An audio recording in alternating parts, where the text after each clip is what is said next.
더불어민주당이 한덕수 국무총리 후보자의 전관예우, 론스타 연루 의혹을 유심히 들여다보고 있습니다. 본격적인 인사검증에 시동을 건 건데요. 국민의힘은 문재인 정부는 야당 동의 없이 장관 31명을 임명했다고 맞불을 놨습니다. 이준흠 기자입니다. 민주당은 한덕수 후보자가 2017년 12월부터 4년 4개월 동안 김앤장 법률사무소에서 받은 18억 원 넘는 자문료를 문제 삼았습니다.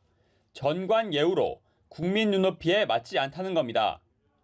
거기에 2003년 김앤장 고문으로 있을 당시 미국계 사모펀드 론스타의 외환은행 인수매각 과정에 개입한 것 아니냐는 의혹도 캐물었습니다.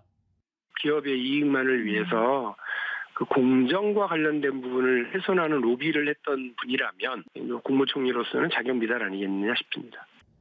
앞서 문재인 정부가 제시한 7대 기준을 검증 잣대로 삼는 건 코미디라고 지적한 국민의힘을 향해선 윤석열 정부의 검증 기준을 공개하라고 날을 세웠습니다. 하지만 아무런 기준도 없이 인사를 한다면 새 정부에 대한 신뢰와 기대는 그만큼 낮아질 것입니다. 고위공직자 인사검증 기준을 공개할 것을 공식적으로 요청합니다. 국민의힘은 한 후보자가 고액 고문료에 대해 해명하겠다고 했고 론스타 문제에는 관여한 적이 없다고 밝힌 만큼 인사청문회에서 충분한 설명이 있을 것이라고 방어막을 쳤습니다. 큰 하자가 있었다면 그때 임명이 됐겠냐.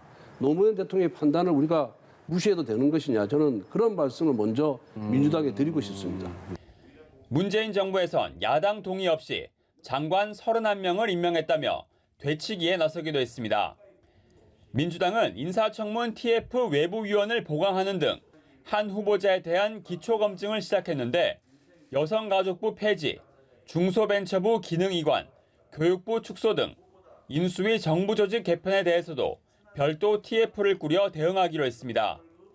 연합뉴스TV 이준흠입니다.